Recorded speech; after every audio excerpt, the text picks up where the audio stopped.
Lorsque Jésus pensait à l'Église comme une assemblée nationale. Oui. Parce que l'Église n'est pas le rassemblement de chaque fois du salut des gens. L'Église, en réalité, c'est le rassemblement des saints qui s'assoient comme une délibération de comment ils vont aller faire de toutes les nations des disciples. Il dit ici, allez faire de toutes les nations des disciples. Mais vous allez vous rendre compte que l'Église a même perdu une partie de son mandat. Parce qu'on est focalisé sur le fait de faire un disciple. Mais le Seigneur ne nous a pas envoyé faire des gens des disciples. Il nous a envoyé prendre les nations et faire de ces nations des disciples. Cela veut dire que l'Église, normalement, est comme une assemblée nationale qui travaille pour pouvoir se dire comment les gens pourront entendre parler de Jésus-Christ. Bien évidemment, nous ne sommes pas là pour forcer personne, mais nous sommes là quand tu viens chaque dimanche. C'est comme si tu es à l'assemblée et il y a quelqu'un qui délibère, qui donne les articles de loi pour savoir comment dans la semaine tu vas travailler avec cela.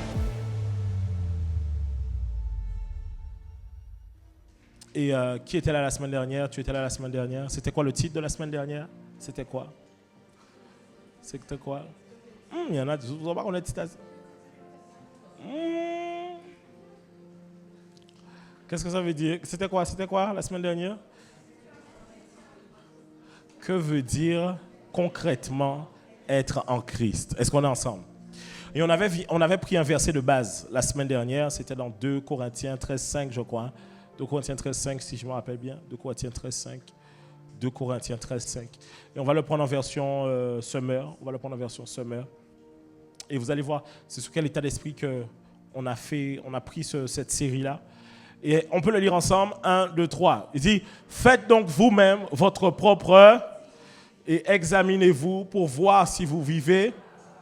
Ne reconnaissez-vous pas que Jésus-Christ est en vous, à moins peut-être que cet examen aboutisse pour vous à un échec. Ici, dans le livre de Corinthiens, l'apôtre Paul nous dit qu'on doit pouvoir prendre le temps de s'asseoir et de vérifier qu'on est bien chrétien comme on le dit. Et il explique ici que ça doit être quelque chose qui doit être palpable. Ce n'est pas juste une espèce de...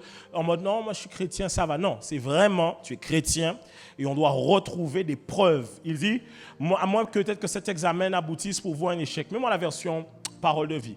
Parole de vie. Il dit, interrogez-vous, voyez si vous vivez comme des croyants, examinez-vous. Vous reconnaissez bien que Jésus-Christ est en vous, n'est-ce pas? Ou alors vous ne pouvez pas donner des preuves de votre foi.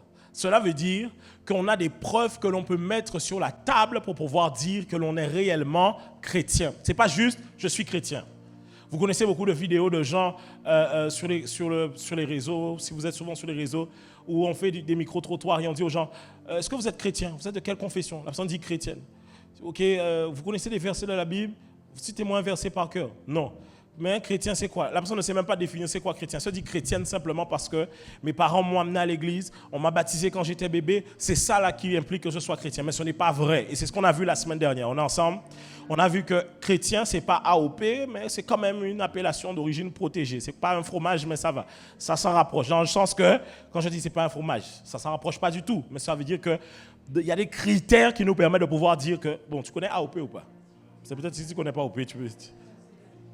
Par exemple, tu ne peux pas te lever aujourd'hui et aller faire du fromage Saint-Nectaire à Vieux-Habitants. Tu ne peux pas. Il y a un endroit où ça doit être fait, il y a une manière dont ça doit être fait. C'est une appellation d'origine protégée. On ne peut pas juste faire du Saint-Nectaire comme on veut. On ne peut pas faire quoi d'autre encore? Du champagne, oui, champagne, le vin. On ne peut pas faire ça comme on veut. Il y a un endroit où on doit aller le faire, ok? Il y a une manière dont on doit le faire. Donc, vous devez donc comprendre que de la même manière que les hommes, pour certaines choses, mettent des critères, en réalité, en Christ aussi, il y a des choses qu'on doit retrouver dans votre vie. Est-ce qu'on est ensemble? On est ensemble jusque-là? Demande à ton voisin pour moi, est-ce que tu es chrétien? Non, dis-lui, est-ce que tu es sûr que tu es chrétien? Bon, dis-lui, toi, tu me dis que tu es chrétien, mais est-ce que ta famille dit que tu es chrétien? Est-ce que ta famille est d'accord sur le fait que tu sois réellement chrétien? Ou bien ta famille dit, ah non, c'est Satan en personne. On est ensemble jusque-là.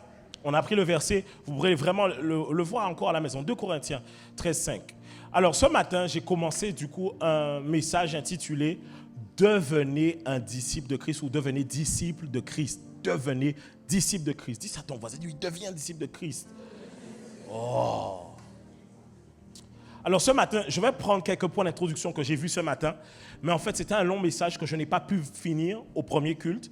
Et donc, pour vous, au deuxième culte, vous n'aurez pas le même message que le premier culte. Je fais un autre message et vous pourrez aller suivre le message du premier culte lorsqu'il sera en ligne dès demain. Amen. Avant de commencer, je voudrais simplement prendre ça pour prendre le temps de vous dire que, premièrement, on a une fameuse phrase qu'on a beaucoup ici aux Antilles. Une phrase que, franchement, chaque fois qu'on me donne cette phrase-là, je fais comme ça. Tu vois? Je ne peux pas réagir plus que ça. C'est-à-dire que tu sais, c'est le genre de phrase, ou bien, je donne un exemple, c'est comme quand on t'offre un cadeau que tu n'aimes pas. Il y a une tête que tu dois faire, non? C'est comment tu fais? C'est quelle tête que tu fais? En général, tu fais fallait pas.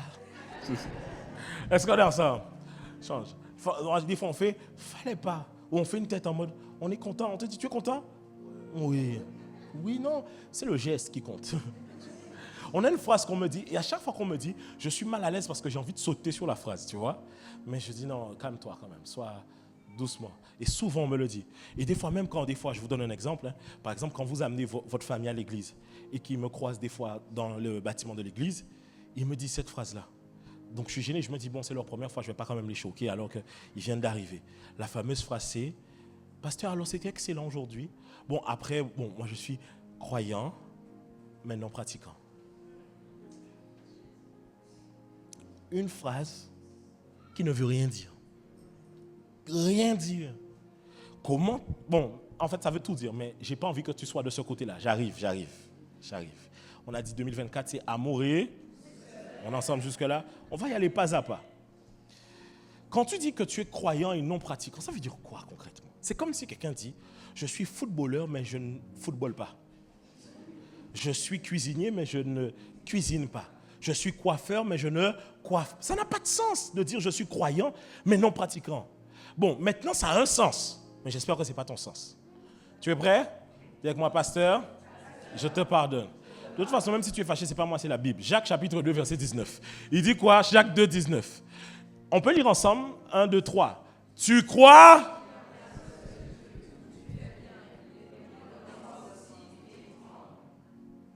Alors, sur la base de ce verset, si vous êtes croyant et non pratiquant, vous ressemblez à qui?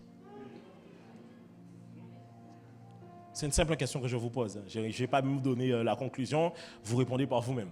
Donc, si vous êtes simplement croyant, ce n'est pas suffisant. Parce que les démons aussi croient en Dieu. Donc, si vous êtes simplement croyant, quelle est la différence qu'il y a entre vous et un démon de manière concrète? Puisque les démons croient en Dieu, Satan croit en Dieu. Mais si toi, tu fais que dire que moi, je suis croyant non pratiquant, quelle est la différence qu'il y a entre toi et les démons? Dieu ne cherche pas les croyants, il cherche les disciples. C'est la raison pour laquelle dans Matthieu 28, 18, il dit « Allez, faites de toutes les nations des disciples. » Il n'a pas dit « Allez, faites de... » Bon, déjà, je dois le dire. Je peux ouvrir une parenthèse. Jésus n'est pas évangélique. Jésus n'est pas évangélique. Jésus n'est pas catholique. Jésus n'est pas adventiste. Jésus n'est pas, je ne sais pas, tous les trucs. Jésus n'est pas là-dedans. Jésus lui-même n'a jamais dit que je suis venu intégrer ou implémenter les évangéliques, ou je suis venu implémenter les catholiques. Non, pas du tout. Il est venu amener le royaume de son Père, l'expansion du royaume de son Père sur la terre. Et c'est pour ça qu'il dit que le royaume des cieux est proche. Et il dit, allez prêcher la bonne nouvelle du royaume. Et il dit, allez faire de toutes les nations des disciples. Ça veut dire que sur quoi on doit pouvoir nous sous-peser, c'est pas est-ce que je suis un bon évangélique, c'est est-ce que je suis un bon disciple de Christ. Le Seigneur ne nous a pas mandatés pour faire des chrétiens en tant que tels comme le monde l'entend. Bien que la semaine dernière, on a vu que les chrétiens, c'était les disciples qui étaient pointés du doigt comme étant chrétiens. Mais le Seigneur nous a envoyé de faire les nations des disciples. Ce qui veut dire que si tu es assis ici et que tu n'es pas encore à la dimension de disciple, tu ne peux pas faire prévaloir le droit de pouvoir dire « je suis un chrétien ». Ce n'est pas vrai. Et je vous assure, hein, les plus fervents catholiques, les plus fervents orthodoxes seront d'accord avec moi sur ce point-là. Je vous parle des gens vraiment qui sont à fond.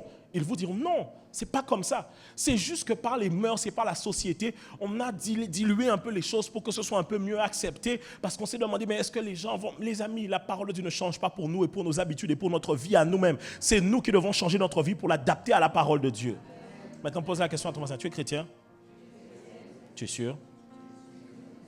Si tu ne peux pas me montrer des preuves de ta foi, tu n'es pas chrétien. Mais quelqu'un me dira, oui, mais parce qu'on est sauvé par la foi. Oui, mais la Bible est claire, la foi sans les œuvres est morte. Cela veut dire que ce sont tes œuvres qui nous montrent que tu as la foi, selon ce que la Bible dit. Nous ne sommes pas sauvés par la foi, mais le salut que nous avons par la foi nous permet maintenant d'accomplir de bonnes œuvres. Cela veut dire qu'on doit voir ces œuvres-là, ça, dans ta vie. Donc, cette semaine-là, soupèse, vérifie réellement, est-ce que tu es chrétien. Maintenant qu'on est en train de parler, réfléchis réellement, est-ce que tu es chrétien. Alors, ce matin, on a vu ensemble les caractéristiques d'un disciple. Mais je ne le verrai pas avec vous. On a vu les caractéristiques d'un disciple. On a vu aussi la persécution que les disciples vont vivre. J'ai parlé ce matin du fait que souvent, je donne quelques exemples concrets. On a vu ce matin les caractéristiques de chrétiens et j'ai parlé aussi de la persécution. Et je parlais ce matin du fait que souvent, lorsqu'un chrétien passe par la persécution, il remet en question toute sa foi, alors que le fait d'être persécuté est le signe que tu as réellement la foi en Christ. Si tu n'es pas persécuté et si on ne t'a pas taxé de tous les petits noms d'oiseaux qu'on donne aux chrétiens, tu n'es pas réellement un chrétien. Je te dis vrai, si tu es un chrétien et que tu es accepté vraiment par le monde, c'est-à-dire qu'on accepte ton christianisme, c'est que ce n'est pas le christianisme. Ce n'est pas vrai. Ok, je vais prendre la Bible parce que vous avez envie de me tester ce matin. On va aller dans la Bible. Tiens, on va lire la Bible. Hein? Matthieu chapitre 10, versets 25 à 26. Regarde qu'est-ce qu'il dit. Il dit, il suffit aux disciples d'être traités comme et aux serviteurs comme son. Ce qu'il dit, c'est qu'il dit, il suffit. C'est-à-dire que juste un peu. C'est juste ça qu'il faut. On ne te demande pas limite d'être la Trinité. Non, juste être juste comme Jésus. C'est-à-dire que tu es juste un peu. C'est juste comme Jésus. Ça veut dire que si tu n'es pas encore arrivé là, pas même on chouille à Jésus. Mais il dit, il suffit aux disciples d'être traités comme son maître et aux serviteurs comme son Seigneur. Il dit, s'ils ont appelé le maître de la maison Belzébul, à combien plus forte raison appelleront-ils ainsi les gens de sa maison? Ça veut dire que si Jésus a été traité de tous les noms et que toi, vraiment vrai, c'est-à-dire que toi on dit, non, tu sais, et souvent c'est mauvais signe. Quand on te dit, tu sais les chrétiens en général, je les aime pas, mais toi, c'est comme quand on dit, tu sais les noirs. Mais toi, il y a toujours une pensée bizarre derrière. Tu me suis ou pas? Quelqu'un qui te dit, en général, j'aime pas les noirs, mais toi, tu es belle. C'est que franchement, c'est une insulte qu'il est en train de te dire. Et tu as des chrétiens, tu sais, quand on leur dit, tu sais, moi, les chrétiens de base, je les aime pas trop. Mais toi, ils sont tellement fiers. Frère, on est en train de parler de tes frères et sœurs. C'est de ta propre famille en Christ qu'on est en train de parler. C'est comme si on te dit, tu sais, dans ta famille, là, dans ton quartier, ils sont tous mauvais et méchants. Mais toi, tu vas dire quoi? Tu ne peux pas t'enorgueillir de ça. Tu dis, ne parle pas comme ça de ma famille. Donc, vous ne pouvez pas vouloir, en tant que chrétien, tellement montrer aux gens que moi, je suis un chrétien différent. Les amis, si vous êtes comme Christ, là, on va vous traiter de tous les noms d'oiseaux. Vous savez que Christ a été traité de trouble à l'ordre public. La raison pour laquelle on a crucifié Jésus, ce n'était pas seulement une raison religieuse, il y avait une raison politique derrière. Cela veut dire que Jésus dérangeait de manière politique. Paul, on l'a mis en prison, on les a mis en prison, on les a lapidés, on a fait beaucoup de choses à ces disciples de Christ. Ok, maintenant si un pasteur, tu apprends qu'il est en prison, tu vas dire quoi? Si vous abonnez avec un pasteur, mais tu te rends compte, franchement les pasteurs, machin, au lieu que quelqu'un dise gloire à Dieu, il est en train de souffrir les souffrances de Christ. Parce que, en fait, souvent, la Bible, l'évangile là, que vous lisez là, ce n'est pas véritablement le vrai évangile. Parce que souvent, vous lisez l'évangile avec un voile devant vos yeux qui vous empêche de voir qu'avec Christ, il y a réellement la souffrance dedans. Et s'il n'y a pas de souffrance en Christ, les amis, vous n'êtes pas disciples de Christ. Si à Christ, ils ont fait ces choses, ce n'est pas nous qui ne le ferons pas. Ça veut dire que lorsque tu es outragé, lorsque tu es persécuté, lorsque tu es rejeté dans ta famille, rends gloire à Dieu parce que c'est le signe réellement que ta foi est vraie, véritable et fondée en Christ. C'est pas normal. Tu es un pasteur et tu déranges personne, ça veut dire que tu es déjà tombé dans la compromission. Si tu déranges personne, ça veut dire qu'aucun sujet tu n'abordes, aucun truc tu machins, aucun, parce qu'il faut être lisse, il ne faut pas que... Les amis, Jésus n'était pas politiquement correct. Jésus, arrêtez, retirez-vous l'image du Jésus que vous avez devant une peinture qui a les deux doigts comme ça. Retirez-vous cette image de la tête. Jésus n'était pas politiquement correct. On aurait dit même quand vous imaginez Jésus, c'est pour ça que Jésus ne vient pas te visiter, hein, parce que tu aurais aimé avoir la petite musique derrière. Jésus n'est pas politiquement correct. Écoutez, Jésus était quelqu'un, on aurait pu le traiter de sauvage, c'est la vérité. Comment tu dis aux gens race de vipère? En d'autres termes, si c'était un créole version vivante, il dit serpent.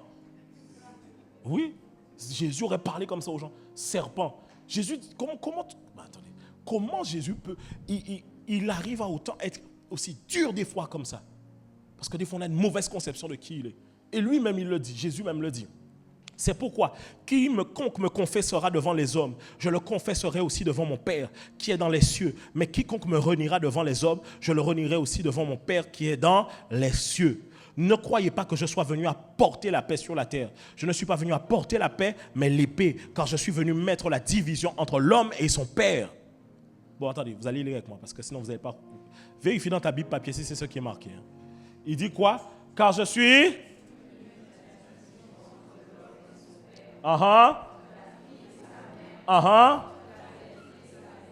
Oui. Jésus parle en connaissance de cause.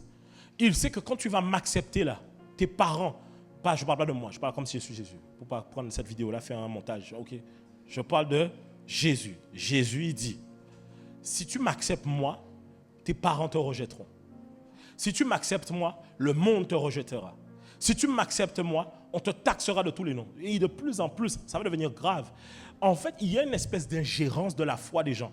Ça veut dire qu'aujourd'hui, on veut te dire comment tu dois croire. Et si tu ne crois pas comme ça, ta foi, elle est bizarre. Et on va même te rajouter des choses que c'est anti-ceci, anti-cela. Les amis, ma foi, je la vis selon la parole de Dieu et pas selon ce que les hommes veulent m'imposer. Et ça doit être quelque chose qui doit être ancré en vous-même. Parce que vous n'aurez pas tout le temps un pasteur pour pouvoir vous encourager à serrer les dents quand vous êtes dans le trouble. Vous n'aurez pas tout le temps votre frère et votre soeur qui seront là pour vous. Vous n'aurez pas quelqu'un qui va vous appeler tout le temps au téléphone pour vous dire, bien-aimé, persévère. Alors à un moment donné, tu dois t'enraciner dans ta foi et pouvoir dire que je ne bouge pas là-dessus. Est-ce qu'on est ensemble? Ensuite, il dit, verset suivant, et l'homme aura pour ennemi les gens de sa maison. Lorsque vous acceptez Christ, je vous assure, le premier endroit où vous allez avoir les problèmes, là, c'est votre famille. Quand vous allez en soirée, je le dis souvent, c'est tout le temps ça ici. Tu allais en soirée, souvent on te disait rien. Tu gaspillais ton argent. Et quand tu vas en soirée, l'argent, rappelle-vous. Il faut payer l'argent à ticket là, il faut payer l'argent à champagne là, il faut payer l'argent à ces boissons là. Tu sors en soirée, des fois tu vas peut-être lâcher 100, 150 euros. Hein. C'est pas vrai? Ok, maintenant tu vas à l'église. Comment on te parle? On te dit oui, tu es tout le temps à l'église. Mais quand j'étais en soirée, vous ne me disiez jamais ça. Maintenant que c'est l'église, ça devient maintenant un problème pour vous. En fait, et souvent ils vont te dire non mais tu vas trop. Des fois c'est même pas que tu vas trop, tu vas juste. C'est tout. Tu vas juste à l'église. Mais que Dieu te donne la victoire dans le nom de Jésus, qui te permette de serrer les dents et de passer cette étape comme il faut. En fait, tu sais, de toute façon, à un moment donné, une fois que tu as assis les choses, on ne pourra plus rien te dire. On va dire, ah, noir, on est talaï chrétien. Si on commence à dire ça de toi, c'est bien. Si dans ta famille, on t'appelle pasteur, c'est bien. C'est le bon signe. Si on te dit, de toute façon, vous, c'est pasteur. Si on te dit, ah, ok, mais ils vont pasteur. C'est le bon signe, c'est le bon signe. Tu es dans la bonne volonté de Dieu. Alléluia. Amen. Un peu souvent, tu sais, comme les gens de ta famille, des fois, ils se disent chrétiens, mais ils n'ont pas été là dimanche dernier. Donc, ils ne savent pas qu'ils ne sont pas chrétiens. Tu vois ce que je veux dire ou pas? Donc, ils te disent, ouais, mais nous, chrétiens, en fait, ils ne se rendent même pas compte que ce n'est pas à toi de baisser ton niveau de foi, c'est à eux d'augmenter leur niveau de foi. Que Dieu t'aide dans ce sens, dans le nom de Jésus. Jésus a dit, vous serez persécutés. Il dit, comme Jésus s'adressait à la foule, voici sa mère et ses frères qui étaient dehors, cherchèrent à lui parler. Donc c'est dit que Jésus est en train de prêcher. Et sa mère, ses frères arrivent pour essayer de pouvoir lui parler. On parle de, voici ta mère et tes frères. Bon, je n'ai pas envie de lancer une petite truc pour les... Rien, je ne veux rien dire. Je vous salue. Je ne lâche pas, je ne dis rien. On est ensemble aujourd'hui. Quelqu'un lui dit, voici ta et tes sont. Il cherche à te. Jésus est en train de prêcher. Il dit quoi? Mais Jésus répondit à celui qui le lui disait, qui est ma mère et qui sont mes frères? Question rhétorique. Verset suivant, Jésus dit, puis étendant la main sur ses disciples, donc il montre les gens qui l'accompagnent, il dit, voici ma mère et mes frères. Waouh! Car quiconque fait la volonté de mon Père qui est dans les cieux, celui-là est mon frère et ma soeur et ma mère. Un évangile dur hein, quand même. Hein? Est-ce qu'on peut dire la vérité? C'est dur ou pas? Tu sais, même en tant que pasteur, pour prêcher ça, là, quand je prends le verset, là, je le copie, je le colle, mon cœur tremble. Mais je sais ça déjà. Parce qu'il faut avoir du courage de pouvoir dire ça aux gens, la vérité en face. Tu dis que ça, là, c'est l'évangile, de pouvoir dire que, en fait, l'évangile... Attendez, je mets un autre verset, vous allez encore comprendre encore.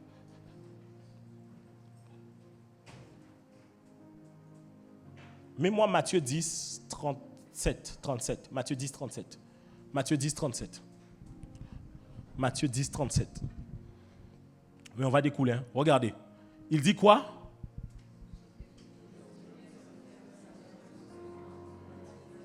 Il dit quoi? Celui qui quoi? C'est Jésus qui est en train de parler. C'est-à-dire que tu sais, quand on va dans Actes des Apôtres, c'est Luc qui a écrit. On va dans les épîtres de chaque apôtre, on sait que c'était l'apôtre qui a écrit. Mais là, ce n'est pas une question d'un apôtre qui a écrit. Ici, là, c'est Jésus lui-même qui parle.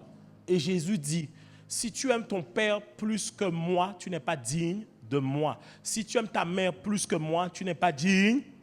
Verset suivant, qu'est-ce qu'il dit? Celui qui aime son fils ou sa fille, non, reste. Celui qui aime son fils ou sa fille plus que moi n'est pas digne de moi.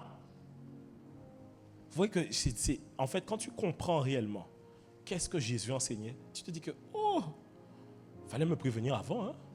J'ai déjà fait le baptême, on m'a déjà plongé. Tu as déjà dit, oui, Jésus pour la vie. Tu as déjà des photos, c'est sous les réseaux. Tout le monde sait que tu es chrétien, c'est terminé, tu es dedans, tu es dedans. Dis à ton voisin, tu es dedans, tu es dedans. Il va répondre côté, dis-lui, il va répondre côté. Hein? Dis-lui, tu es là avec nous. On va juste serrer les dents ensemble. Hein? Quelqu'un un jour m'a dit, mais pasteur, est-ce qu'on a une vie en Christ? J'ai dit non, parce que de base, tu n'avais pas de vie. Non. Tu sais, comme j'ai dit la semaine dernière, on dit j'ai donné ma vie en Christ. Mais la Bible dit qu'il nous a ramenés à la vie. C'est-à-dire que tu n'avais pas de vie, tu étais mort spirituellement. Quelle vie que tu as donnée à Christ? C'est lui qui t'a donné la vie en réalité. Donc, vu qu'il t'a donné la vie et qu'il est mort pour que tu aies la vie, ce serait bien que tu vives pour lui. En fait, même l'apôtre Paul, quand il se présentait des fois, il disait Paul, apôtre et serviteur de Christ. Dans d'autres versions, il dit Paul, apôtre, esclave de Jésus-Christ. Esclave de Jésus-Christ. C'est dur, hein? Mais en réalité, c'est ça. C'est ça l'évangile. En fait, pourquoi? Parce que tu ne peux pas aller prêcher aux gens une nouvelle qui sauve, qui change la vie, si toi-même tu n'es pas un disciple. Parce qu'on ne peut prêcher aux gens que ce qui est vie à l'intérieur de nous. C'est la raison pour laquelle, écoutez-moi, l'une des raisons pour laquelle vous prêchez à votre famille, mais que votre famille n'accepte pas Christ, vrai des fois, hein, c'est parce que vous n'êtes même pas assez disciples. En fait, vous dites des choses qui n'ont pas assez de vie. Parce que vous luttez encore avec le fait d'être chrétien. Mais une fois que tu ne luttes plus avec les choses du monde, ta parole a du poids. Moi, tu sais, quand je parle aux gens, je ne fais même pas exprès. Vrai, je ne fais même pas exprès. Les gens me disent, pasteur, tu es fort, hein? Alors que je te parle juste de... Moi, je prends juste ma Bible. Je reprends ma Bible, j'ouvre, je dis à quelqu'un, je ne lui donne même pas trop de trucs. Je lui dis, non, voici ce que la Bible dit. Il me dit, pasteur, tu es fort, hein? Tu arrives à me convaincre. Je dis, c'est pas moi qui te convainc, c'est le Saint-Esprit. Mais en fait, c'est simplement parce que je suis tellement convaincu de ça que je deviens convaincant. Tu ne peux pas être convaincant si tu n'es pas d'abord convaincu. Mais le problème, c'est que tu es un doutant. Qu'est-ce que tu crées? Tu ne fais que parler aux douteux et ton évangile est douteux. Et quand tu parles aux gens, eux-mêmes, ils ont le doute. Et ils remettent en doute tout ce que tu dis. Mais toi, maintenant, deviens convaincu de ce en quoi tu crois et tu verras que ça portera du fruit dans la vie des gens qui sont autour de toi. Est-ce que tu crois réellement en Jésus? Est-ce que tu crois réellement que l'enfer existe? C'est véritable et véridique? Est-ce que tu crois au jugement dernier? Est-ce que tu crois en la résurrection des morts? Est-ce que tu crois que Jésus-Christ reviendra une deuxième fois? Est-ce que tu crois en l'enlèvement? Si tu ne crois pas en ces choses, il y a quelque chose que tu as perdu dans la vie chrétienne. Qu'on ne vous mente pas, ces choses sont réelles et sont véritables. Nous ne vivons pas sur terre, nous chrétiens, pour enjoy la life. Est-ce qu'on va enjoy la life? Oui, j'ai prévu un enseignement pour ça. Comment enjoy la life en Christ? Bientôt ça arrive. Mais on enjoy la life pendant qu'on travaille pour Christ. Parce que Christ est le meilleur des employeurs qui te permet de travailler, mais en même temps d'enjoy la life. Est-ce que je parle à quelqu'un? Écoutez-moi, je vous donne un exemple. Regarde, il y en a là, avant d'être chrétien, vous n'aviez jamais voyagé. C'est depuis que vous êtes chrétien ici, je précise ici, je ne connais pas les autres églises, pas dit, ok? Depuis que tu es chrétien ici, tu pars souvent en mission, regarde-toi. Ou pour te remettre pied Saint-Martin, là où il fait Saint-Martin, on va prêcher l'évangile là dans la rue, vous dire, accept Lord Jesus Christ, voilà, c'est ça. Ton anglais approximatif, voilà, il est arrivé dans les rues de Saint-Martin. Tu me suis ou pas? Ça fait combien de temps que tu n'avais pas été en Martinique? Tu es parti pour aller faire les trucs, machin, les baptêmes, les conférences. Tu vois, en fait, rends-toi compte que depuis que tu es en Christ, tu t'enjailles plus que des fois que quand tu te... Et même l'argent vient te trouver plus facilement. Parce que l'argent te trouve pour un but bien précis. Tu n'as pas vu quand c'était pour aller en soirée, c'est toi qui devais faire des choses bizarres pour trouver de l'argent. Mais quand c'est pour commencer à voyager pour Christ, comme par hasard, l'argent vient jusqu'à toi. Là, tu trouves, tu dis que non, la vie en Christ, c'est l'enjaillement. Toi aussi, il ne faut pas blaguer. Hein. Écoutez, de toute façon, là, c'est fini. Je vous ai déjà dit, païen parle en mode encore. Païen parle en mode encore. Il a dit ça. Oui. Pas vrai. Païen parle en mode encore. Tu connais l'autre chanson, hein? Tu connais l'autre chanson? Tu écoutes des choses... hein? Païen parle en mode d'accord. C'est ça, c'est tout. On va remixer les chansons maintenant. On va faire pas en mode encore. On va remixer ça. On va remixer ça. Hein? She want Jay-Z.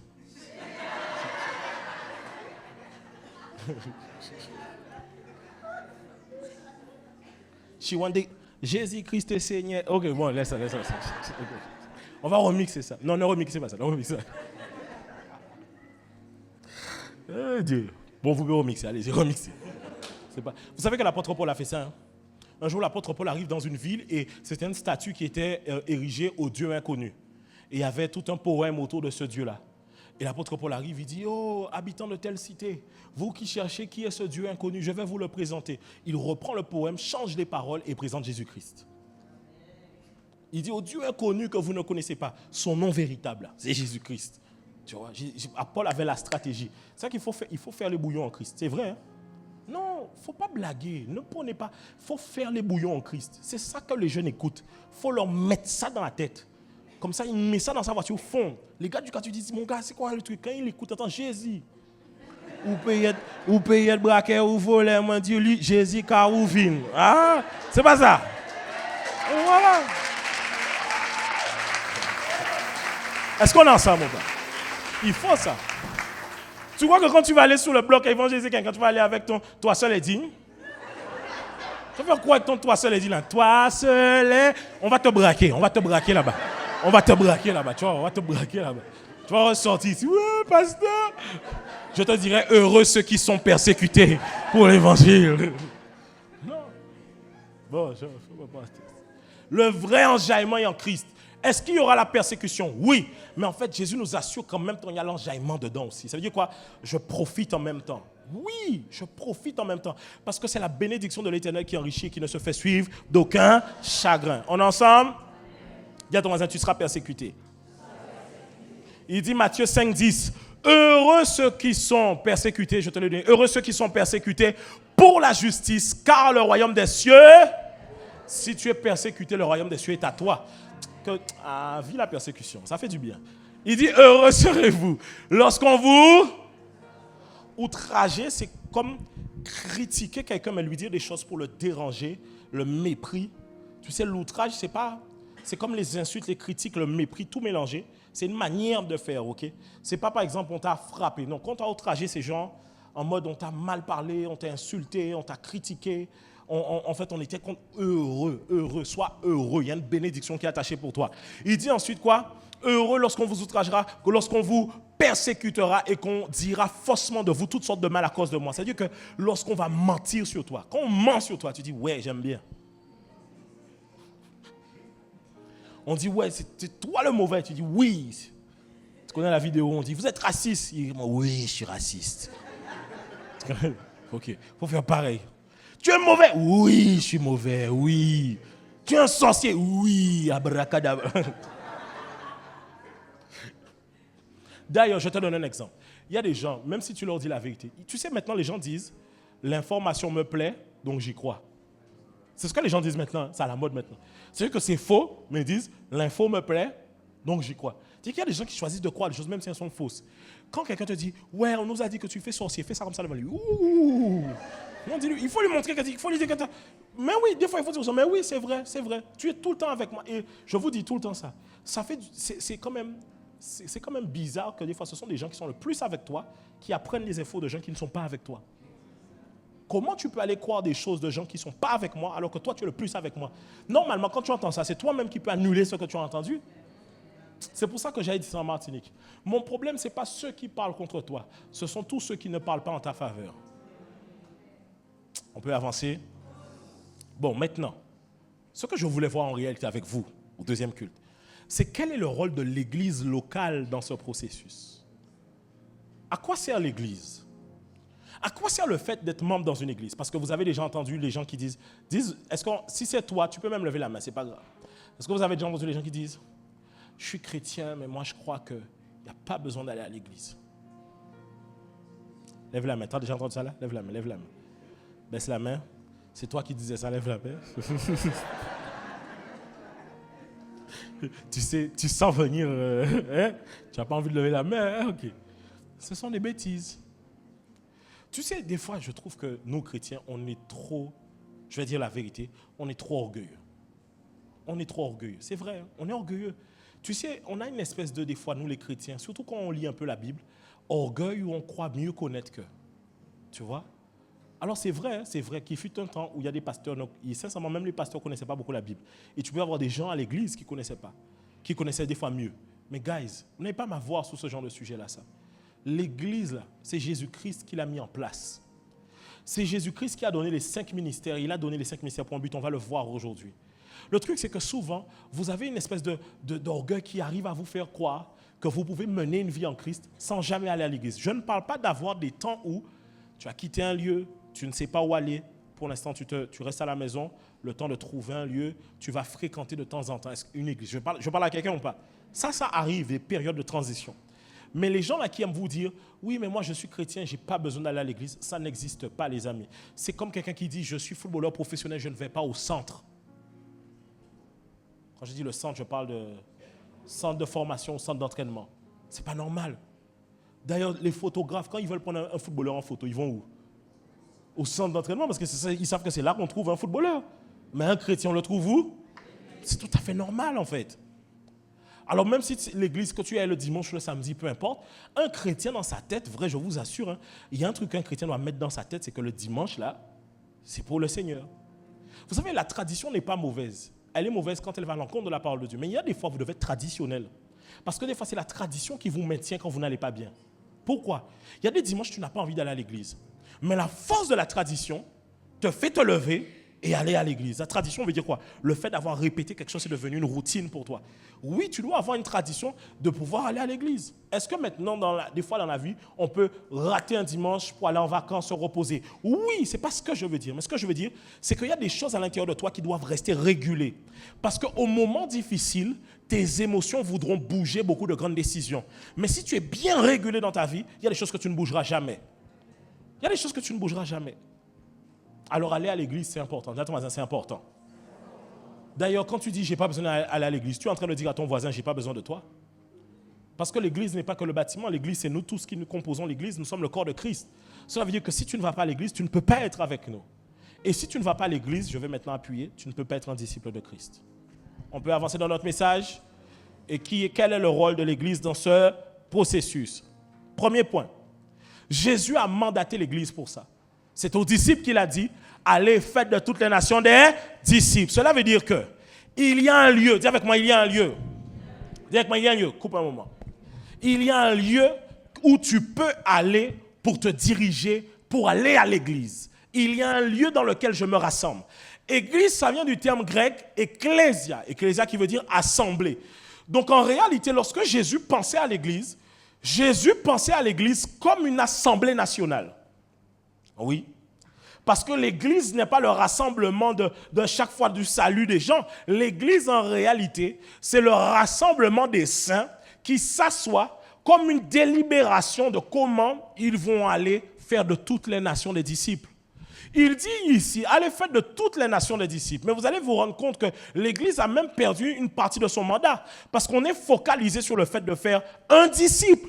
Mais le Seigneur ne nous a pas envoyé faire des gens des disciples. Il nous a envoyé prendre les nations et faire de ces nations des disciples. Cela veut dire que l'Église, normalement, est comme une assemblée nationale qui travaille pour pouvoir se dire comment les gens pourront entendre parler de Jésus-Christ. Bien évidemment, nous ne sommes pas là pour forcer personne, mais nous sommes là, quand tu viens chaque dimanche, c'est comme si tu es à l'Assemblée et il y a quelqu'un qui délibère, qui donne les articles de loi pour savoir comment dans la semaine tu vas travailler avec cela. L'église n'est pas un lieu où on s'assoit et on reçoit juste une parole et on fait Amen. Et puis tu sais comme dans les films, Amen. Ta vie ne change pas et tu sors de là. L'église, c'est un centre de formation. Oui. L'église est un centre de formation. Avant même d'aller dans le verset, je vais prendre le verset, mets-moi le verset de Éphésiens. Je crois que j'ai dit, oui, qui dans l'église est mandaté pour ça? Parce que la question c'est, l'église est un centre de formation. On est d'accord jusque-là? Mais nous tous, nous sommes l'église. Je suis l'église, vous êtes l'église. Mais qui dans le cadre de la structure de l'église est mandaté pour faire des uns et des autres des disciples? Ce sont ceux qu'on appelle les hommes de Dieu ou les ministres de l'évangile. Et la Bible en parle dans Éphésiens chapitre 4. La Bible en parle comme étant des dons. Ce sont ce qu'on appelle, alors le Saint-Esprit, on dit, les dons de l'Esprit. Donc ce sont les dons que le Saint-Esprit octroie à quelqu'un. Mais les ministères là, on dit, ce sont les dons de Christ à l'Église. Ça veut dire que l'homme de Dieu et les hommes de Dieu, ce sont des dons que Dieu a fait aux chrétiens. Ce sont des dons de Christ. C'est-à-dire que c'est Jésus même qui les a établis dans la structuration de l'Église. Et il dit, il a donné les uns comme, on y va, apôtres, les autres comme, les autres comme, les autres comme, et verset suivant. Pour le, en vue de quoi? Et de, mais c'est le ministère de qui? C'est ton ministère à toi. En vue de l'œuvre du ministère. Du ministère de qui? De toi. Ton appel, ton ministère, ce que Dieu a déposé dans ta vie. Mais qui t'amène à ce perfectionnement? Les 5 ministères. En tout cas, un homme de Dieu. Et il dit, jusqu'à ce que nous soyons tous parvenus à quoi? C'est-à-dire qu'en fait, l'homme de Dieu travaille à ce que nos foi soient communes. C'est pas genre, moi je pense comme ça, moi je pense comme ça, moi la vie chrétienne pour moi c'est ça, moi la vie chrétienne. Vous allez voir qu'il y a beaucoup de choses que les chrétiens disent, c'est pas biblique du tout. Même des modes de pensée, c'est des forteresses en réalité. Il dit ensuite quoi? Il dit de la connaissance du Fils de Dieu. À l'état d'homme fait, à la mesure de la stature parfaite de Christ ici, de la parfaite, non remets, à la mesure de la stature parfaite de Christ. Ça veut dire que l'homme de Dieu travaille pour que tu deviennes comme Christ. Son travail, c'est que quand tu viens ici, tu es comme dans la maison du potier et tu es comme l'argile et chaque jour, il travaille l'argile pour que tu prennes la bonne forme, pour que tu sois semblable à Christ et pour que ton environnement puisse dire « Waouh, voici quelqu'un qui a changé ». Est-ce que je parle à quelqu'un? Ok, avance, regarde ce qu'il dit ensuite. Il dit quoi? Afin que nous ne soyons plus des enfants. Le terme ici, c'est népios. Il dit des enfants spirituels. C'est-à-dire que, en fait, on est enfant de Dieu, mais dans la stature, la maturité, vous ne pouvez pas être un enfant seulement. Quand on est en Christ, on est un bébé, on est un enfant en Christ, mais on ne peut pas rester un enfant. On doit le passer de enfant à fils. J'en parlerai une prochaine fois. L'enfant, lui, parce que la Bible dit, l'enfant, on ne peut jamais lui remettre un héritage. Quand l'enfant est enfant, on lui remet un tuteur qui gère son héritage à sa place. Mais l'héritage, on le remet aux fils qui sont capables de pouvoir le garder, le préserver, le fructifier, l'utiliser à bon escient. Mais il dit ici, flottant. Dis avec moi, flottant. Un chrétien flottant est emporté à tout vent de doctrine. Ça là, c'est les chrétiens, sincèrement, c'est les chrétiens de l'époque. Vous savez à cause de quoi? À cause de votre téléphone. Vous allez sur TikTok. Tu arrives sur TikTok, une vidéo. Il y a des fois... Non, je vais en parler. Je peux en parler. Il y a des fois des gens, ils m'écrivent des grands messages de doute à cause d'une vidéo TikTok qu'ils ont vue.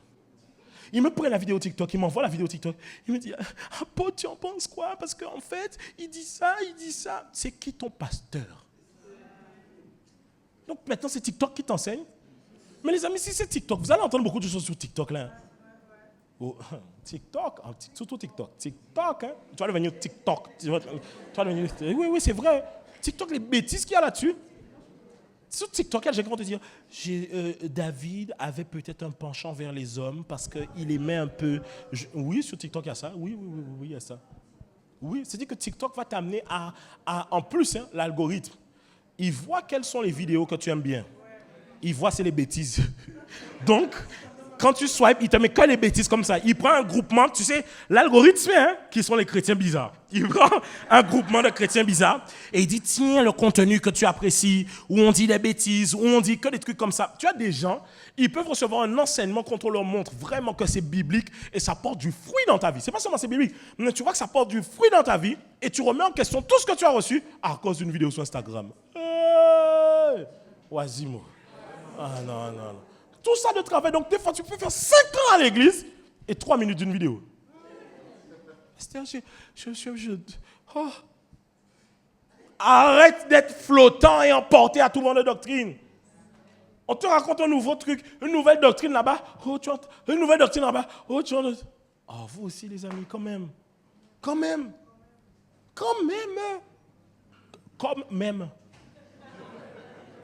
Je sais que c'est une faute, mais comme les gens font souvent la faute, je vais accentuer.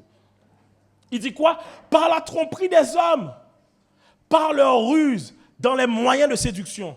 Lorsque les gens, écoutez-moi, lorsque vous voyez quelqu'un qui se lève comme un homme de Dieu, soumis à personne, rendez compte à personne, et il amène les gens dans une espèce de croyance et de foi bizarre, même s'il se dit chrétien, et que les gens finissent par être abusés, lésés, tout ça. Vous voyez ça là? Quand ça arrive, c'est parce qu'il manque des pasteurs. Parce que normalement, quand il y a des ministres de l'évangile, et que la personne n'a pas rencontré un bon ministre de l'évangile sur la route de sa vie là, elle se fait avoir par des bêtises. Qu'est-ce qui fait la vérité? Regardez. Sincèrement, tous les sujets que je vous prends, des fois, je vous même dis ce qui se dit ailleurs, mais voici ce en quoi nous croyons, voici les fondements que nous avons. Ça vous permet à vous que quand vous entendez des choses dehors, vous savez, hein, vous savez c'est quoi votre plus grand problème ici? Vous n'êtes pas studieux avec les messages que vous recevez. Vous n'êtes pas studieux. Je vous donne tellement, mais vous n'êtes pas studieux. Vous ne prenez pas le temps de vous asseoir, d'aller réfléchir, de regarder, de noter les versets. Vous arrivez devant des situations et vous avez tout le temps les mêmes questions. Les mêmes. Normalement, par exemple, tout ce qui est sur la loi, est-ce qu'on peut manger ci, est-ce qu'on ne peut pas manger ci, est-ce que les fêtes, est-ce que ceci, j'ai plus à répondre à cette question. J'ai déjà enseigné suffisamment ici. C'est d'autres qui doivent enseigner ça maintenant. Mais des fois, vous êtes chrétien, mais en fait, les gens peuvent vous dire un petit truc et vous êtes déjà, voilà, les amis, vous avez besoin d'une église locale. Mais vraiment, que Dieu vous envoie. Bon, vous êtes ici, restez ici. Restez ici. Non, ouais, restez ici. Je prêche pour ma propre parole, toi aussi. Vraiment, quand même. Mais c'est la vérité, il faut être subjectif, c'est la vérité. Non, je suis subjectif. C'est ici, il faut venir. Non, tu vois. Non, je ne peux pas me porter garant pour les autres. On est ici, tu vois. Mais le truc, c'est quoi? C'est pour ça que je dis aux gens, à chaque fois qu'on ne vous enseigne pas sur certains sujets, c'est là où vous pouvez vous faire avoir. Tu sais, par exemple, j'ai déjà parlé beaucoup de ça. OK? J'en parlerai pas en profondeur aujourd'hui. Mais aujourd'hui, quand il y a des gens qui arrivaient à l'église, ils me disaient, pasteur, j'ai été voir un prophète, il m'a dit que pour chasser l'esprit, il faut que j'ai besoin de citron et d'autres colonnes.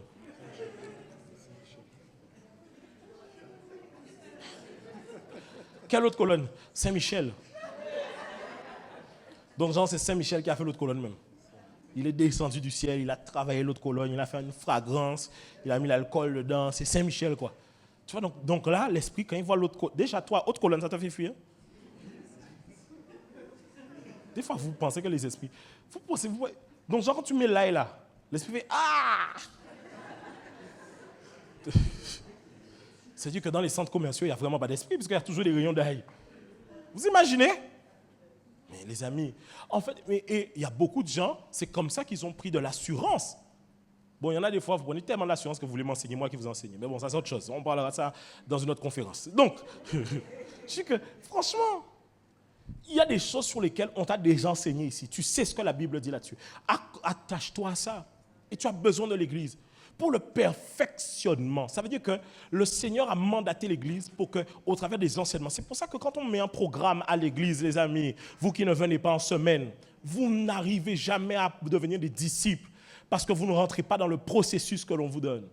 Le programme, quand on l'établit, on dit tel jour Bible Meetup, tel jour la prière. C'est parce qu'il y a un processus on sait qu'il y a des choses que vous allez apprendre en cours de route.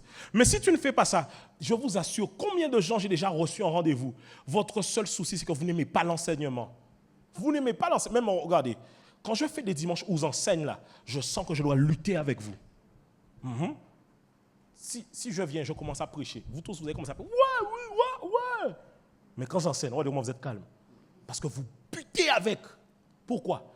Parce qu'en fait, c'est comme un mur et un voile qui saute. Mais le problème, c'est que si vous n'aimez pas l'enseignement, vous n'allez jamais grandir spirituellement. Parce que lorsque vous êtes en moment de trouble, c'est l'enseignement qui vous maintient stable. C'est l'enseignement. La prédication booste ta foi. L'enseignement fait asseoir ta foi. Fait des fondations pour toi. Combien de gens dans mon bureau, pasteur, je suis dans telle situation. Tu as déjà fait Bible Meetup? Non. Je dis, moi maintenant, je deviens simple. Va t'inscrire. Non, je ne vais pas me répéter. Va t'inscrire. On a déjà mis tout dans les modules. Va t'inscrire. Pasteur, je vis telle situation. Tu as regardé le message de dimanche dernier? Non. Va regarder. Parce que vous n'aimez pas être studieux. Vous aimez qu'un pasteur vienne, vous mâche le travail. Oh non. C'est-à-dire que, ou même quand on fait manger là, mais il faut nous mâcher manger là-bas encore. Il faut que nous malaxer vente pour valer manger là aussi. Toi-même, fais ton travail. Ce n'est pas normal que tu es chrétien.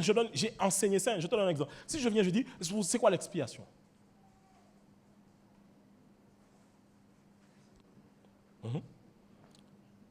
Quels sont les principes que l'on retrouve lorsque Jésus a été à la croix?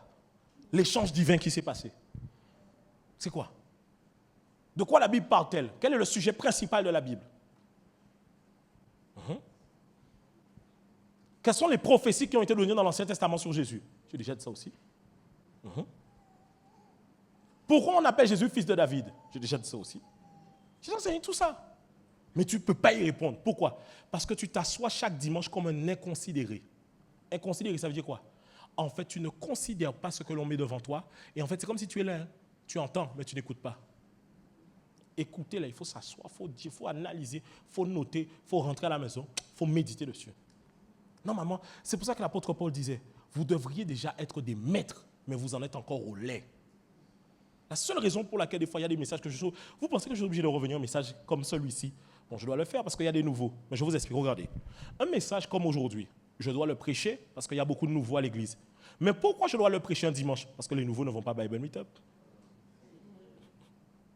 Aussi simple que ça.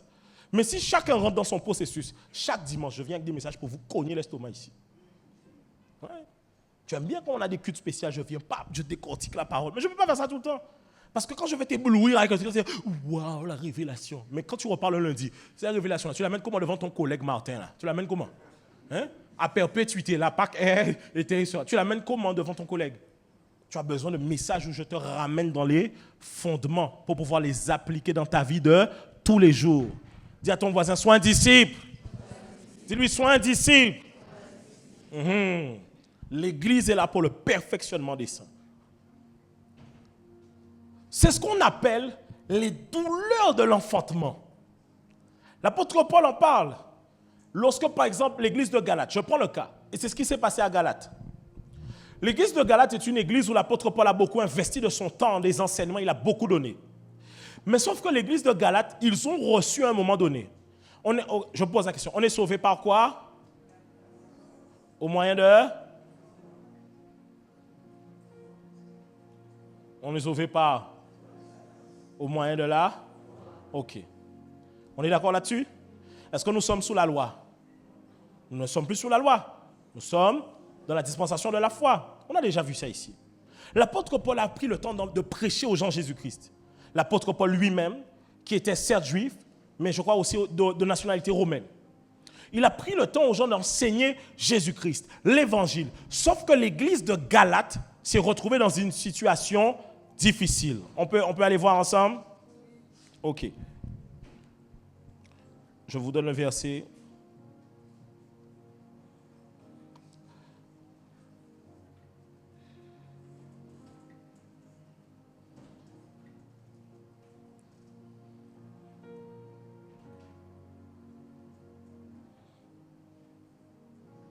Galates chapitre 3, verset 1.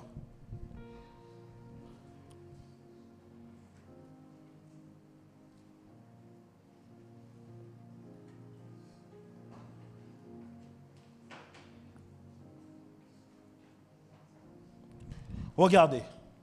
Il dit quoi? Ô Galates dépourvus de sens. Lisez bien le verset avec moi, parce que je veux vraiment bien asseoir ça avec vous. 1, 2, 3, allons-y.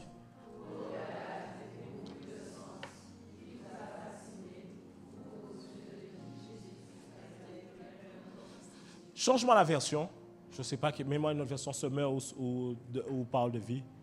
Il dit quoi? Bon. C'est pas moi, c'est la Bible. Je ne savais pas qu'il allait dire ça. Je suis désolé. On a dit amour et douceur. Il a dit quoi ici? Il dit quoi? Dans notre version, il dit fasciné. Ici, il dit jeter un sort. Mets-moi une autre version encore. Semeur. Il dit quoi? Galate dépourvu de sens. Non, semeur. BDS. Ô Galate insensé, qui vous a envoûté dans quel sens? En fait, l'envoûtement, ce sont des paroles que l'on relâche contre toi qui t'amènent maintenant à être prisonnier d'une forteresse et tu fais comme ce qu'on t'a dit de faire. Sauf que selon la parole de Dieu, nous devons amener nos pensées captives à l'obéissance de qui? De Christ. On est ensemble jusque-là. Mais pourquoi l'apôtre Paul dit ça? Vous allez voir pourquoi il dit ça et je prends cet exemple-là pour vous enseigner ça ce matin. Il dit ensuite, verset suivant, oui c'est ça, pourtant la mort de Christ sur la croix a été clairement dépeinte à vos yeux. Mets-moi en second, on revient en second et mets-moi le verset 2, on va avancer. Voici seulement ce que je veux apprendre de vous. Est-ce par les œuvres de la loi que vous avez reçu l'Esprit ou par la prédication de la foi? En fait, Galates, ils avaient des Juifs qui ont débarqué dans l'Église et qui ont commencé à leur dire, il faut retourner au rudiment du judaïsme. C'est-à-dire quoi? Il faut aller au samedi, il faut pas manger le porc, il ne faut pas faire ceci. En fait, on était en train de les ramener dans les choses de la loi. Et donc l'apôtre Paul est en train de dire, est-ce que c'est la loi qu'on vous a prêchée ou est-ce que c'est par la prédication de la foi? Verset suivant, avançons. Il dit quoi? Êtes-vous réellement dépourvu de sens après avoir commencé par l'esprit? Voulez-vous maintenant finir par la chair? Ça veut dire que tu commences dans les choses de l'esprit, tu finis dans la chair. Comment? Tu comptes sur toi-même. On est ensemble jusque-là? Et ensuite, il dit, avez-vous tant souffert en vain? Si toutefois, c'est en vain. Il parle du fait de comment ils ont souffert pour pouvoir accepter Christ, faire des marches, en fait, avancer dans leur marche avec Christ, accepter qu'est-ce que l'évangile, le prix qu'ils ont dû payer jusque-là. Maintenant, voici ce qu'il dit. Donc, Mémoire chapitre 4, versets 16 à 20. 4, 16 à 20. Il dit, suis-je devenu votre ennemi en vous disant la vérité? L'apôtre Paul dit donc il y a un problème parce que j'ai l'impression que quand je vous dis la vérité, c'est comme si je deviens votre ennemi. Ensuite, il dit quoi? Il dit, le zèle qu'ils ont pour vous n'est pas pur. L'apôtre Paul est en train de parler des gens qui sont arrivés dans cette église. Ça veut dire que ce sont des gens nouveaux, ils sont arrivés dans l'église, ils ont commencé à dire aux gens, vous devez faire comme le judaïsme. L'apôtre Paul dit, le zèle qu'ils ont pour vous n'est pas pur. Mais ils veulent faire quoi? De qui nous? Les disciples, les apôtres, ceux qui sont là en train de vous enseigner, ils veulent vous détacher de nous. Pourquoi? Afin que vous soyez zélés pour eux. Là, il parle de gens qui viennent pour voir dans l'église pour pouvoir essayer de ravir les gens. Mais verset suivant, il dit, il est beau d'avoir du zèle pour ce qui est bien en tout temps, et non pas seulement quand je suis présent parmi vous. Donc, il est en train de dire, je vous ai enseigné des choses. Pourquoi vous n'êtes pas resté sur ce que je vous ai enseigné? Pourquoi quelqu'un fait qu'arriver, vous dit de nouvelles choses, et ça vous arrive à vous avoir comme ça? Ensuite, avançons. Il dit, mes enfants, pour qui j'éprouve de nouveau, il parle donc de ses enfants dans la foi. Quand il parle de ses enfants, il parle de personnes pour qui il a travaillé, pour qu'elles soient engendrées dans la foi. Il dit, mes enfants, pour qui j'éprouve de nouveau les douleurs de l'enfantement jusqu'à ce que Christ soit formé en vous. Ce qu'il est en train de dire, c'est que l'apôtre Paul est en train de dire qu'il souffre parce que son plus grand travail, c'est que vous ressemblez à Christ, mais que vous résistez à ça parce que vous vous faites avoir par tout un tas de doctrines. Ce qui veut dire qu'un homme de Dieu en tant que tel, il a le devoir de pouvoir vous enseigner et vous permettre de vous enraciner dans la foi et dans la parole de Dieu. Est-ce qu'on est ensemble jusque-là? Voici maintenant 2 conseils que j'ai à vous donner. Attache-toi à l'enseignement que tu as reçu. Attache-toi à l'enseignement que tu as reçu. 2 Timothée chapitre 3 verset 14. Je prends la Bible encore. Regardez ce qu'il dit.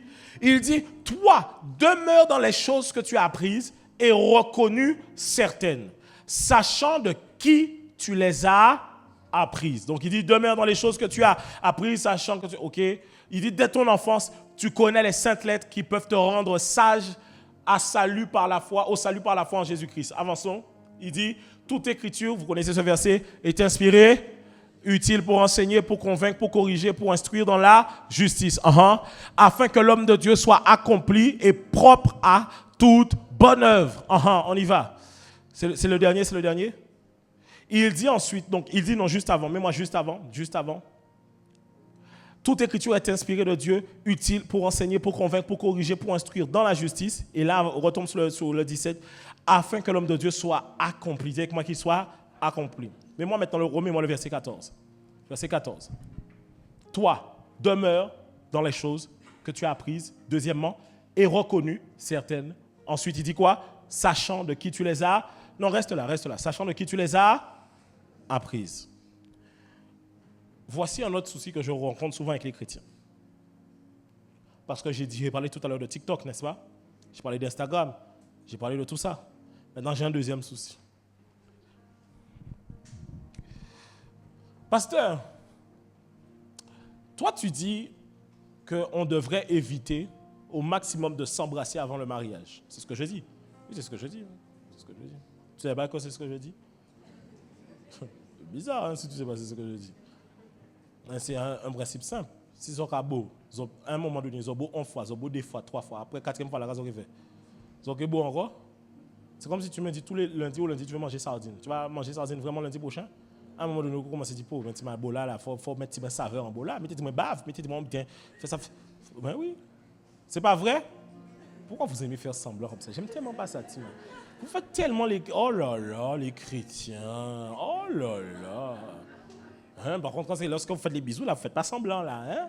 Ok, donc arrêtez de faire semblant. On est ensemble? Tu embrasses une première fois. Au départ, regarde, tu fais un smack, tu fais... Mais ça va vite. Tu te dis, j'ai pas le temps d'avoir un souvenir. Ça va trop vite. Viens, on pose le smack. Donc, au lieu que ce soit... Maintenant, c'est... Des fois, tu fais un smack, on nous dit que tu aspires l'âme de la personne en face de toi. Ah. Après, quand tu as fait 2-3 smacks, tu ne peux pas t'arrêter à 2-3 smacks. Il faut rajouter un truc dedans.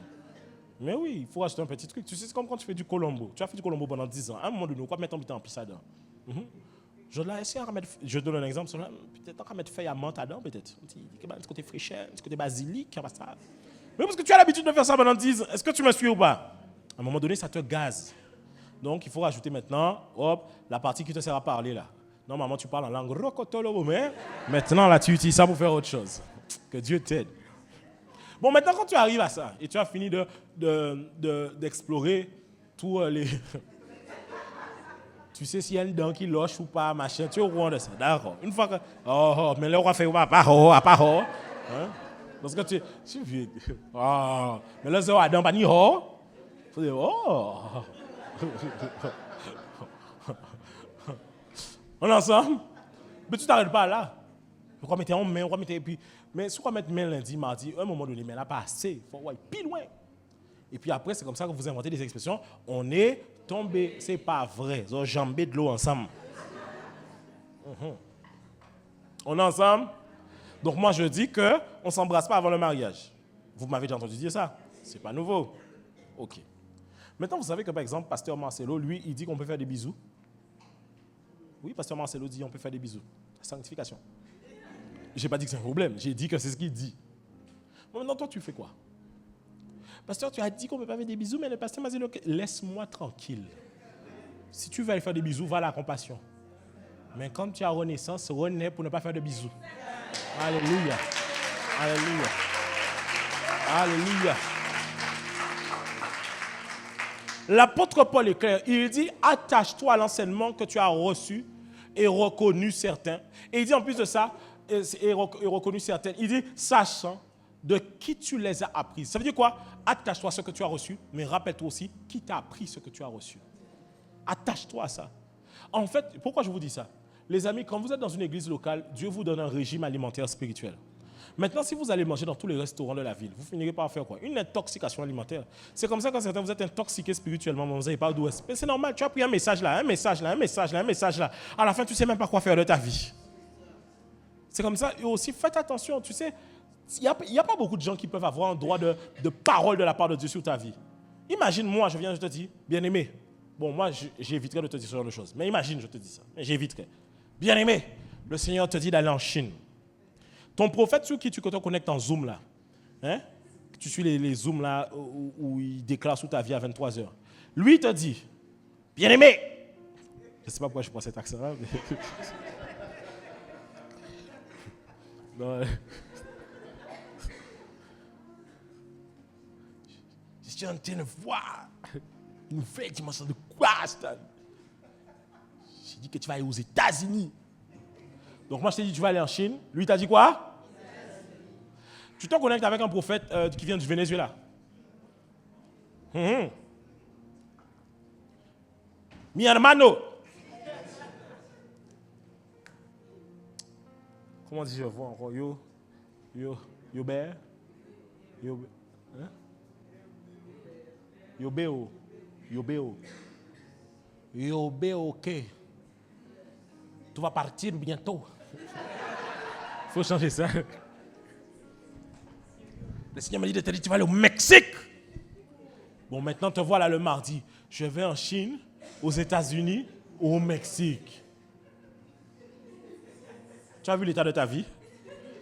Comment tu peux avoir autant de gens qui parlent sur ta vie comme ça? Tu as des gens, écoutez, je vais vous dire vrai, un matin tu viens. Regardez, je vais vous citer des trucs qui n'ont rien à voir. Un matin tu viens, tu branches ICC. Après l'après-midi, tu branches MLK. Après le lendemain, tu branches Marcoso. ne connais pas ma cause, c'est mieux. Laisse tomber. Après, l'après-midi, tu mets Gédéon là, tu trouves. Tu mets que des prédicateurs comme ça. Et puis moi, ton pasteur, tu me mets comme ça, une fois par le mois, comme ça.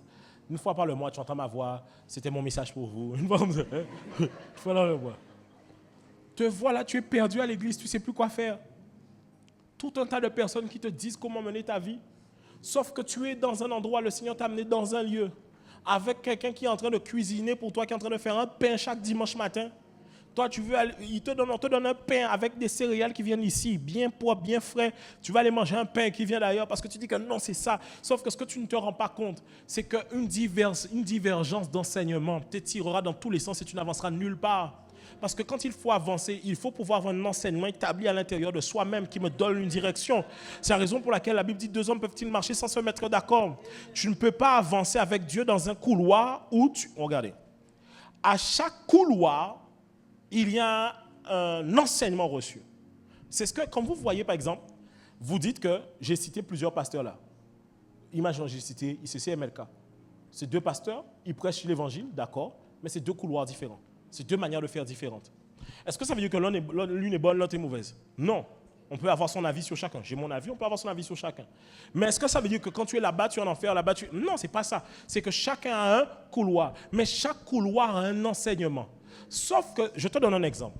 Toi, on te met dans le couloir A. Mais tu veux fonctionner dans le couloir A avec un enseignement de couloir C. Te voilà dans un dysfonctionnement spirituel simplement parce que tu n'arrives pas à appliquer. C'est comme par exemple pour le mariage. Vous savez qu'il y a des gens qui vous disent, écoutez-moi bien, il y a des gens qui vous disent qu'en tant que chrétien, là, je ne sais même pas si je peux dire ça. Ça va être mes problèmes. Ils ont trop les problèmes. Pause, pasteur. Oui, on veut les problèmes, oui. Non, il y a des gens vrais qui te disent que tu peux, ce que les gens à l'école te disent, pour découvrir ton corps, tu peux te machin toi-même. Il y a des chrétiens qui disent ça. Te voilà maintenant en train de douter, tu dis que, oh non, mais en fait attache-toi à l'enseignement que tu reçois ici. Et le truc, c'est surtout aux Antilles. Ah non, aux Antilles, hein, on n'aime pas valoriser ce qui est de chez nous et on ne sait pas s'attacher à ce qui est de chez nous. On a ça facilement. Dès que ça vient de l'extérieur, waouh, sans jamais reconnaître ce que Dieu a mis devant nous. Sauf que ce qui vient de l'extérieur, là, c'est bien, ça te dit waouh. Mais est-ce que si Dieu t'a placé, l'Éternel est mon berger, je ne manque de rien, il me conduit dans de verts pâturages. C'est-à-dire que ton berger, c'est la nourriture que tu dois recevoir.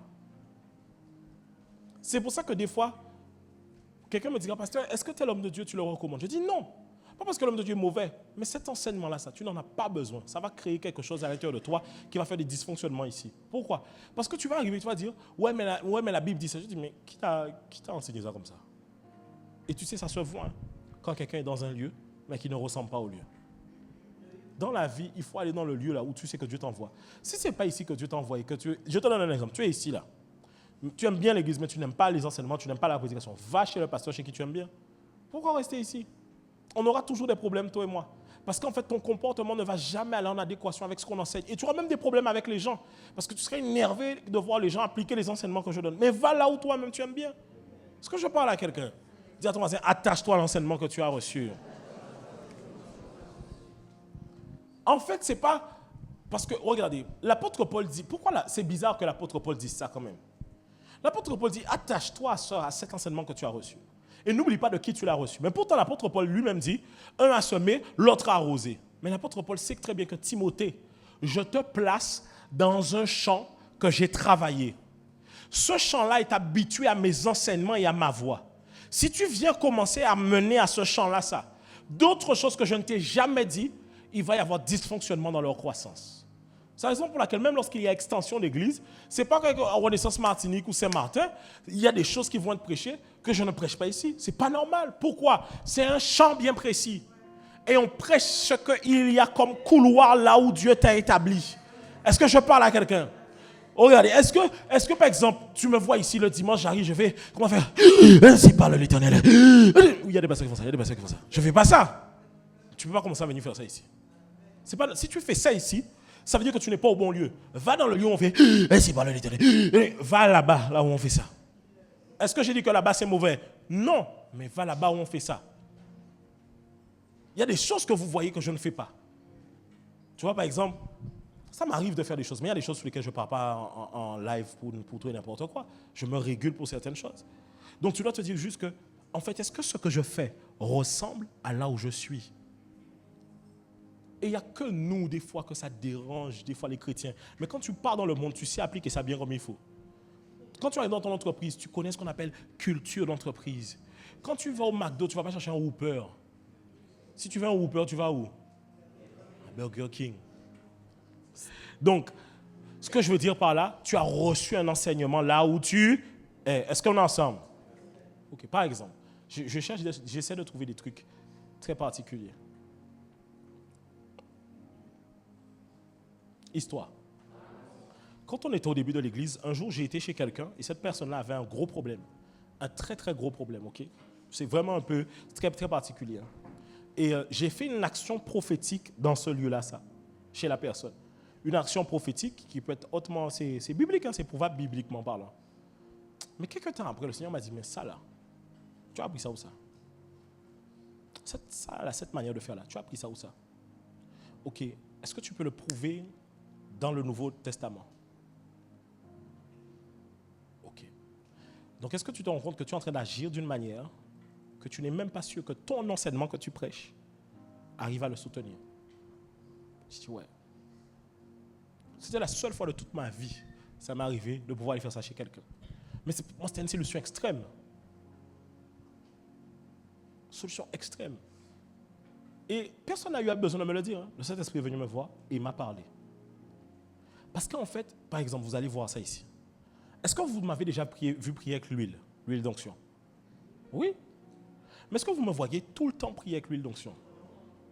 Simplement parce que je ne veux pas mettre dans votre tête que la puissance là, c'est dans l'huile. Sinon l'huile là, tu vas vouloir l'acheter un jour. Et si moi je deviens un peu Wazimo, il y a un business à faire là-dessus là. Il y a une marge rentable là, un truc, il y a un business plan établi là-dessus là. Non. Pour ne pas que dans ta vie demain, tu as un esprit que tu sens comme s'il y a une présence démoniaque. Tu cours aller chercher l'huile, toi aussi. L'huile est déjà à l'intérieur de toi. Tu as le Saint-Esprit à l'intérieur de toi. Tu ne m'as jamais vu venir ici prendre le sel et commencer à balancer le sel ici. Vous rigolez, mais dans la Bible, c'est présent. C'est ce qu'Élisée, on lui a dit de prendre un plateau. Mais en fait, ce que je veux dire, est-ce que vous me voyez le faire? Alors pourquoi tu vas le faire? C'est pas parce que tu arrives un jour, tu arrives sur un truc, un message, tu entends quelqu'un dire ça, tu dis « Ah ouais, il faut que je le fasse. Ah ouais, ah ouais. » Tu es en train, en fait, en plus j'ai découvert une chose. Vous savez, quand vous servez Dieu et que vous avez une autorité spirituelle, vous avez des résultats quand vous faites comme. Vous avez des résultats quand vous faites comme. En fait, c'est comme si, quand tu commences à faire différemment, l'onction qui accompagne... Ok, vous voulez que j'en parle un peu ou pas? Quand Jésus a été oint, revêtu du Saint-Esprit, il a été où? Dans le désert. Ensuite, les anges sont venus à son service à la fin de l'épreuve. L'onction travaille aussi, c'est une vérité, avec comme un type d'ange bien spécifique qui est attaché à ton destin. Ça veut dire que ces anges-là, je n'ai pas dit qu'il faut aller chercher les anges. Mais c'est... Non, tu vois. Le pasteur a dit ange, j'ai cherché un manuel où il y a... Non, laisse ça. Il y a des anges qui travaillent avec toi. La Bible dit les anges sont des esprits envoyés pour servir aux côtés de ceux qui doivent hériter. Ça veut dire qu'il y a des anges qui travaillent avec toi. Maintenant, ce que tu dois comprendre, c'est que c'est une vérité. Je ne dis pas ça parce que c'est une vérité. En tant qu'homme de Dieu, il y a plus d'anges qui travaillent avec moi. C'est la vérité. Simplement parce que l'Église est étendue sur plusieurs territoires, il y a plusieurs personnes à gérer. Maintenant, les anges qui travaillent avec moi, ils ont comme un parfum, une manière de faire.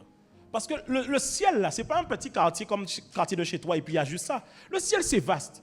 C'est-à-dire qu'il y a des départements, il y a des endroits différents. Est-ce qu'on est ensemble jusque-là? Maintenant, donc, ces anges-là, ils ont un parfum avec lequel ils travaillent. Quand toi, tu commences à venir vouloir travailler dans les choses de l'esprit, mais que ça ne ressemble pas au parfum de ta couverture spirituelle, tes anges sont comme bloqués. Ils n'arrivent pas à se déployer comme il faut parce que tu n'es pas dans le parfum qui ressemble à chez toi. Oui. Par exemple, quand je viens et que j'impose les mains aux gens pour les malades, comment je fais? Je viens, j'impose ma main, je prie et c'est fini. Tu m'as déjà vu comment ça fait? Il y a des pasteurs qui font ça. Arrête, c'est pourquoi vous rigolez? Ok, je n'aurais pas dû faire un truc comme ça. Okay. Est-ce que tu m'as déjà vu faire ça? Tu ne vas jamais avoir de résultat si tu fais ça. Pourquoi? Parce que en fait, c'est une réalité. J'aimerais vous... Je peux pousser encore? Même quand un homme de Dieu prie pour toi et qu'il te revêt de l'onction, voici ce qui se passe. Quand il te revêt de l'onction, quand il prie, imaginons je prie pour Josué. Je dis à Josué, tiens, reçois maintenant l'onction pour travailler. Cette onction-là, il y a un prix qui a été payé pour elle arrive à extraction de ma vie. S'il ne paye pas le même prix, l'onction va diminuer. Parce que l'onction a eu un environnement dans lequel elle a été façonnée et il faut qu'elle se retrouve dans le même environnement pour qu'elle soit efficace encore davantage. Et donc c'est comme ça que beaucoup de fois n'ont pas de résultats. Je parlais de ça avec quelqu'un, je lui disais, regarde, on me disait, oui, mais un pasteur, par exemple, pour les chantres, c'est vrai que quand les chantres sont à Renaissance, on sent que ce sont des chantres de Renaissance. Est-ce qu'il ne faudrait pas un peu diversifier la chose? Je lui ai dit, ce que tu dis là, ça paraît louable, mais ce n'est pas vrai. Parce qu'aucune église qui a de l'impact mondial, tu vois la différence entre leurs chantres. Tu écoutes, ils sont France, ils sont États-Unis, ils sont Espagne, ils sont Turquie, tout ce que tu veux, c'est la même chose. Et quand tu vas ils sont, c'est parce que tu veux écouter ils sont.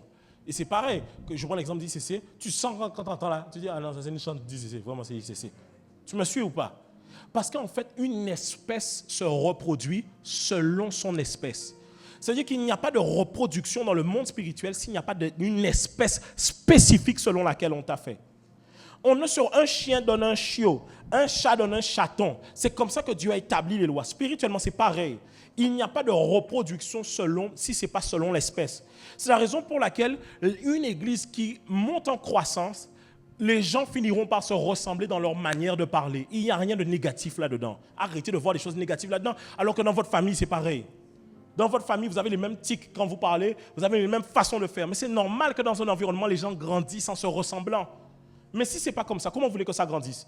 À chaque fois que des nouveaux vont arriver, ils ne sauront jamais sur quel pied danser, sur quelle base avoir. C'est la raison pour laquelle l'apôtre Paul insiste à son fils Timothée, attache-toi à l'enseignement que je t'ai donné, sachant de qui tu l'as appris. Et dernier point, ça va jusque-là?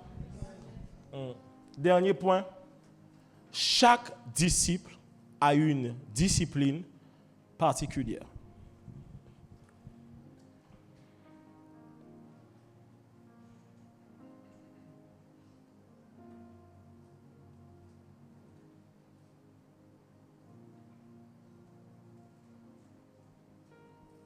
Chaque disciple a une discipline particulière. On est ensemble? OK. Regardez. Et on va terminer sur ce verset-là.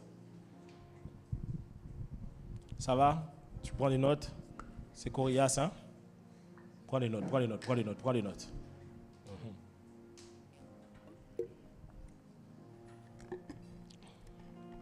Allons-y. Matthieu 9, 14 à 15. Alors, les disciples de Jean vinrent auprès de Jésus et dirent, pourquoi nous et les pharisiens, c'est les disciples de qui? C'est les disciples de qui? Quel Jean? Jean-Baptiste. Alors les disciples de Jean, est-ce que Jean est dans le bien ou pas? Jean est dans le bien. Il a ouvert le chemin au Seigneur Jésus-Christ. Mais on dit ici, alors les disciples de Jean vinrent auprès de Jésus et dirent, pourquoi nous les pharisiens jeûnons-nous, tandis que tes disciples ne jeûnent pas? Jésus leur répondit, les amis de l'époux peuvent-ils s'affliger pendant que l'époux est avec eux? Les jours viendront où l'époux leur sera enlevé, alors... Vous savez, c'est exactement ce que je vous parle là.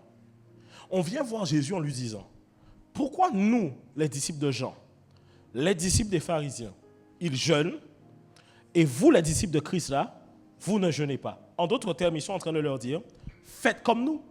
Jésus leur répond, mais eux là, les disciples, ils ont un maître qui leur donne une discipline, c'est Jésus-Christ. Pour l'instant, il est avec eux, ils ne doivent pas jeûner, mais quand je partirai, ils jeûneront. Ce que Jésus est en train de leur dire, c'est en d'autres termes, ça parlera des autres. C'est aussi simple que ça. C'est aussi simple que ça. En fait, tu n'as pas... C'est pour ça que des fois, les gens, même quand les gens m'appellent, me disent, oui, mais tel ami de telle église m'a dit que c'est comme ça qu'il faut faire. Mais ton ami dans ton église, elle a un pasteur qui lui donne un enseignement. Elle s'attache à l'enseignement de son pasteur.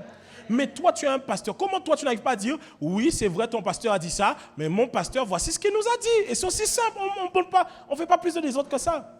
Et c'est là où vous devez pouvoir vous enraciner là-dedans. Parce que des fois, je me dis jamais, pourquoi vous laissez les gens vous affoler comme ça? Pourquoi vous laissez les gens vous affoler comme ça? Par exemple, moi, je suis arrivé pendant la période du Covid. Je disais aux gens, guys, si vous voulez prendre le bonbon, vous voyez c'est quoi le bonbon? Vous voulez prendre le bonbon, prenez le bonbon. Si vous voulez le prendre, prenez-le. Ce n'est pas la marque de la bête. Je vous confirme. Si tu ne veux pas le prendre pour une raison médicale ou quoi que ce soit, ça te regarde. Mais je te confirme que ce n'est pas la marque de la bête. Tu as plein de chrétiens qui croient que c'est la marque de la bête, ils vont commencer à juger les autres. Non mais, si ton pasteur t'a dit que c'est la marque de la bête, crois ce que ton pasteur dit. Mon pasteur m'a dit ça. Maintenant, j'ai le droit de dire que je ne crois pas en ce que mon pasteur me dit si ce n'est pas en adéquation avec la parole de Dieu. Si ce qu'il me dit, ce n'est pas en adéquation, je lui dis, pasteur, je suis désolé, mais là, je ne peux pas y croire simplement parce que c'est anti-biblique. Je n'ai pas dit que c'est hors de la Bible. Parce que par exemple, dans la Bible, est-ce que c'est expliqué comment les chants doivent chanter? Non. Mais je parle de choses anti-bibliques. C'est la raison pour laquelle ici, Jésus est en train de leur dire, l'époux est encore là, voici comment ils vont faire. Attache-toi réellement à l'enseignement que tu reçois dans ton église. C'est la raison pour laquelle quand quelqu'un vient me voir, je lui dis, qu'est-ce que ton pasteur dit sur ce sujet-là? Parce que je n'irai pas te donner un conseil différent de celui de ton pasteur. Je n'aurais pas aimé qu'on vienne faire ça ici. Je n'aurais pas. Par exemple, il y a des églises où on va te dire, oui, si tes parents ne veulent pas que tu viennes à l'église, n'y va pas. Oui, il y a des églises où on dit ça. Moi, ce n'est pas ça que je dis. Si tes parents ne veulent pas, viens. Moi, c'est ce que je dis.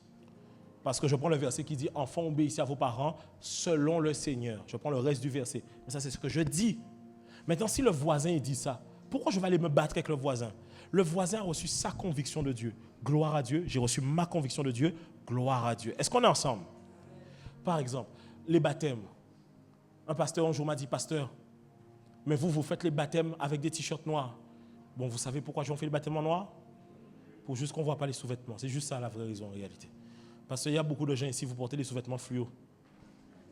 Donc si c'est pour rentrer en blanc dans l'eau et que quand tu sors, tout le monde soit comme ça, alléluia, alléluia. Ça peut être un moment très étrange et très gênant. OK, on est ensemble?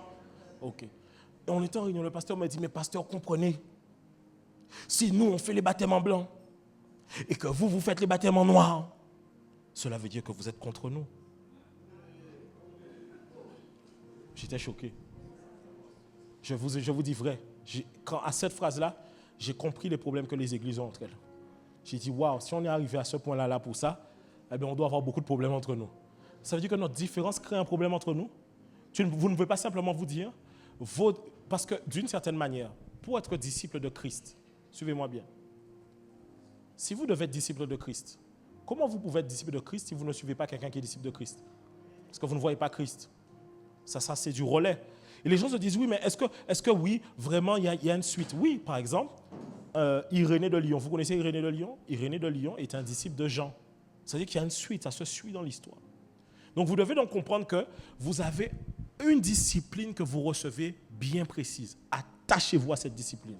C'est comme ça que vous allez arrêter de vous faire avoir et même de poser tout un tas de questions. Vous allez simplement vous dire, non, c'est l'enseignement qu'on donne là-bas, gloire à Dieu. Mais ce n'est pas l'enseignement qu'on donne ici.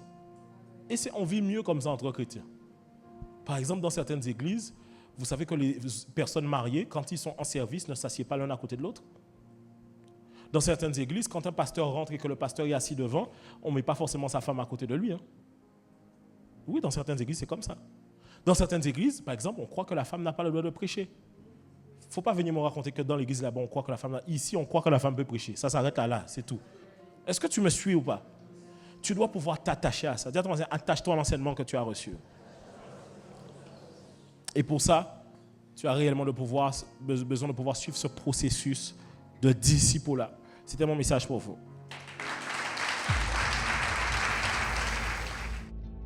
En réalité, lorsque Jésus pensait à l'Église